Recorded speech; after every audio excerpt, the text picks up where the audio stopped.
Like many of you, my team grew super quickly and I didn't really have a way to quantify metrics. There were no KPIs. I didn't have a lot of systems in place. This was a one-man show that sort of grew and grew and grew. And so being able to have that quantifiable data has really made a huge difference in the way we're able to manage our business, understand our agents and their interactions with our clients. Follow Up Boss has been a huge game changer for us. I am not a paid spokesperson for the software, but it has really changed the game and changed the way in which we can analyze things and digest things in a way that is objective. So we're not looking at what agents say that they're doing. They say that they're busy. They say that things are going on, but Follow Up Boss gives us the tools we need as a team to actually dig in and understand what their communication looks like, what their follow-up game looks like. Are they following up via text, email, calls, listening to those call recordings and really digging in? So today I thought I would share with you a few minutes of what I do every single day when I'm in my Follow Up Boss account, looking at my team's interactions and seeing kind of what's going on, appointment set, conversion rates, all that sort of thing. So today,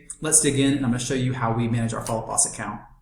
So the first thing, of course, is building it out properly and creating different teams within your team. So we have a team called Charlotte Leaderboard Team. Those are all of our team members that are on lead rotation that are accepting team leads. Within this sub-team, we're able to pause those that are out of town, so they're not getting push notifications for lead claiming and that sort of thing, but they are expected to continue through their smart lists. And our smart lists are set up pretty intuitively. We have a list called ASAP. That is if they claim a lead, if they say that they want a lead and they're given the lead, they're assigned the lead, they need to follow up with that lead ASAP in order to clear this list. So I can sort by each agent. So let's say one of my team members, Abby. I can see that she has no one in ASAP. So that's great. The expectation is that they are following up with that lead within minutes, not within hours. 10 and 10 are leads that they have claimed that they have not made live connection with. They're expected to follow up this lead 10 times in the first 10 days. This can be an email, a call, or a text message.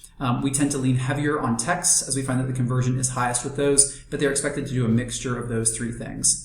The next is 5+ days. These are leads that they have actually met with or that they have shown homes to that they have not communicated with in 5+ days. So these are not folks that they've never made live contact with. These are folks that they have some sort of rapport with, and they should at this point restage the lead in order to get this recategorized. So they can leave the lead in met with customer or in whatever status they like, and that's going to change the smart list. And you can see over here on the right kind of what filters create each of these smart lists. This would say last communication is more than 5 days ago, and the stage includes spoke with customer, appointment set, or met with customer. So those are folks that there's maybe not like a real relationship formalized with, but that they actually have been given the opportunity to go ahead and meet with them and build rapport. Browsers is a plugin that we have on our website. So Abby at any moment in time can filter her clients and hover over this most recent activity, and she can see that this individual is active on the website, and she can see exactly through the cookies that we have enabled with all of our clients. We can see what they're doing. Are they viewing their own home value? Are they using our IDX feed to favorite and like homes? So she can hover over here and see kind of what these folks are doing. The next two groups are hand raisers and Raya replies, and that is an artificial intelligence virtual assistant that we have. She can see and very quickly kind of what is going on with her leads. Are they being engaged with our virtual assistant or our ISA rather? Are things happening? What's that conversation like? She can jump in, she can pause the conversation and that sort of thing. List number 7 are our active clients. So these are Abby's active clients. Filters for this one include status of showing homes, listing agreement signed, active listing, submitting offers, and under contract. And the reason this one's a little bit down funnel on the list, it's list number 7, is the fact that the check-in with these may be a little bit less frequent than some of the ones that are in lead stage. We prioritize converting that lead and getting that into a client. As far as like folks that are under contract, we have a closing team really picking up the slack for a lot of that, but we do still advise that our agents check in at least weekly once the lead is under contract as we're bringing it to close. Nurture 30, so our agents are allowed to restage a lead, and that is changing the status or the funnel stage on that lead to nurture. That would be after multiple contact attempts were made and the lead says, I'm in a lease for the next 2 years, or I've decided not to move to Charlotte, that sort of thing. The expectation with nurture leads is that the agent on my team is following up at least once every 30 days to check in. And again, that most recent activity is super helpful because a lot of these you can see they told you that they're not interested, but they're actively doing stuff on our website. They're inquiring about homes or they're viewing a home 6 times. Through the plugin that we have, we can see how many times and how many minutes they're spending on each property. So really interesting. One of the tools that we have enabled is that after 3 views of the same property on 3 different days, we want an email alert to go out to the agent assigned to that lead. So that's oftentimes like they're viewing it in the morning, and then they're waiting till wife gets home and they're showing it to her again on their phone, and then the next day they're looking at it again. That really tells you some insights about the client that are super helpful.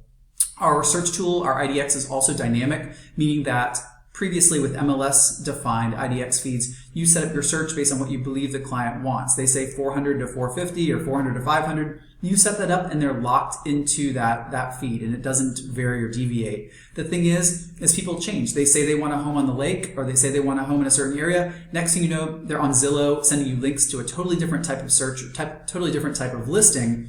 What's great about our dynamic IDX feed is as the client kind of differentiates or changes from what they told you. So you set up a general defined area, they start searching in a different area. Our YLOPO search IDX team tells the agent, hey, this is the parameters you had set up with this client. Now they're looking over here. And that's really, really powerful because it allows us to sort of hand deliver listings or re-engage with the conversation and say just that, like I saw you were interested only in Lake Norman. Now I see you're looking in Uptown. Tell me about that. So it creates an awesome segue and gives us a lot of insight that we didn't have before we moved to YLOPO. Closed 45, the expectation is with all closed leads that our agents are following up every 45 days to touch base. Once a month, our closed clients are receiving a HomeBot alert. That is their new home valuation. If interest rates exceed or lower, get a certain threshold, they get a refinance notification saying, hey, it may be a good time to refi. We actually sent a bunch of those out last week. We were closing clients in the 6.5%, even 6.75% interest rate range a couple of months ago. Rates are now in the high 5s, low 6s. So we sent out refi alerts to some clients last week. Of course, it doesn't cost them anything using our preferred lender. They get a free no-cost refi, which is a huge selling point for folks right now, and just adds value and create a great touch point with the client. So there's another couple more smart lists, and some of these are internal, but newsletter is a lead that is just not viable. That's somebody, maybe you've reached out to them dozens of times, their email is not showing as opened, they're not responding to text messages, no calls, you've reached out for 6 months, you're not hearing a thing. That lead would then get moved into the newsletter phase, and that's going to allow the prospect to still receive our newsletter, just as the name would imply, without any sort of further involvement or engagement expected from the agent. And that's really a privileged status that only agents that have proven themselves as high converters can use. Typically the agents, especially the newer folks, would default to nurture instead of newsletter. So that is our smart lists in a nutshell. Those lists just really help the agent on a daily basis to kind of plow through those. We have close to 20,000 people in our database. The agents will generally have a couple hundred, maybe 400 or 500 at the very, very most.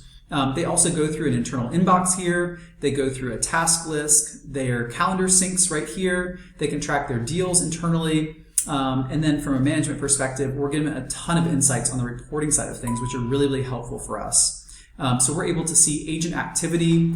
This is going to be, you can filter this in a number of different ways. This is total leads claimed by agent. We can sort by lead source, how they came in, a period of time to an individual agent. We can see appointment set, conversion rate, that sort of thing. And we're very clear on our target when it comes to our agents and what conversion expectations are. As a team, if you claim 10 leads, the expectation is that you're converting 1 or 2 of those. Our conversion rate team-wide is around 15%. So if you're going to claim 100 leads in a year, you'd better be bringing in at least 15 transactions to the team. They also vary based on source, which is really cool because the software will tell us exactly what is going on. So our live connect calls that come into our office, like they've read our Google reviews, those convert at around a 30 to 40% conversion rate, whereas say a Zillow connection call converts at around 12%. So we are able to track conversion relative to lead source, conversion relative to agent, and all of that is really, really actionable and helpful when you're managing a team. We've been very surprised as far as communication style. Some agents reach out solely via text, some only email, some are really phone heavy, and the software is really cool. So I can see last week, I can see that there were 1,700 texts sent out, text received, delivery rate, opt-outs, all that fun stuff. I can also see each agent, how much time. So for instance, Abby, I can see that she is third on here for text sent out. Looks like Liz sent out 262 texts to 60 different people. I can see what her delivery rate is. So this lets me know, is she sending out spam? Is she sending out junk? Are people responding back to their carrier that they view this number as spam or flagging as junk? So we're good there. It looks like I'm the only one that has 2 opt-outs. We use my account as sort of the ISA account, so that's hopefully why.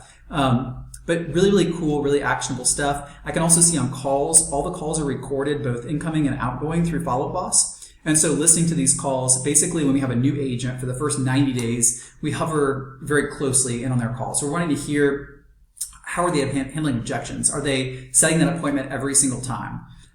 What happens when the call goes sideways? So how are they handling things? Really what we do is the first 3 calls, we hover greatly. So we ask that they take their first call, stop taking more calls, and let us know. We review it, analyze it, then they do that 2 more times. So they're taking 3 total calls, and we are kind of coaching them really, really heavily. In the past, we let things go off the rails to where they were taking maybe 15 or 20 calls. Then we would coach them and say, here's what you did wrong here. But by that point, bad habits are already really, really ingrained. So we found that really early on when they've joined the team, especially if they're brand new to sales, pausing them with each call and getting them to sit down and analyze that call with them is super helpful. So we follow generally the ALM scripting, which is Zillow's methodology. That is, number 1, secure the appointment. Number 2, discuss the location and why that's important to them. And number 3, get to motivation. Figure out what is motivating this move, why this is happening. So the ALM scripting is super important. We coach to that like it is gospel because it has worked out really, really well for us. So as you can see, this Follow Up Boss Backup Office provides us with tons of stuff. All appointments, this is not like home inspection appointments or closing appointments, but appointments when it comes to buyer consultations, listing appointments, showing appointments, those are all logged here in the appointment dashboard. We also track appointment outcome. So every time an appointment is finished, the agent does a little drop down and they select the outcome of that appointment. So we're able to see, wow, like this agent does great. They get the client on the phone, they secure the appointment, but then they get to the appointment and something goes terribly wrong because they're not closing the sale or the client moves from appointment set to nurture, like frequently. What's happening here? So it's really provided us a ton of insight as a firm and as management to be able to understand what it is that's maybe holding up this agent's funnel. At what point is there a snag? So we'll go on appointments with our agents. So we're tagging along with an agent this week because she is having just that very problem. She's masterful on the phone. She does a great job securing the appointment. And then something happens. Like she shows one home and then they don't come back maybe for appointment number 2 or 3 like they do with many other agents. But you can see today, these are all the appointments set from the 26th. I don't know how many appointments that is, but it's a lot. Over the weekend, we will see this really fill up with tons of appointments. So it's helpful for me when agents say, I'm so busy, I can't keep up. And then we say, well, in the last week, you've only shown 4 homes. Like, what are you busy doing? How can we help you next level your business? Are you getting stuck in the weeds with pendings? Is there something that is that's happening that we don't know about? Where is the communication happening? What is stressing you out and how can we help you? So, and some folks just have a lower bandwidth. So this has really, really, really been helpful as far as tracking outcomes. The next thing is the leaderboard. This tells us without a shadow of a doubt exactly who is rated highest and who is doing the most in Follow Up Boss. Our last CRM tracked time spent in the CRM, which is really irrelevant to me. I don't care if you spend 15 minutes in Follow Up Boss every day. If you are like hammering tons of stuff out and you're getting tons of things done, that is great. Like the least time you can spend to get the best outcome and to perform at a top level is great. So we can see here that last week, this is on our weekly huddle with our agents. We have a Monday and Tuesday huddle.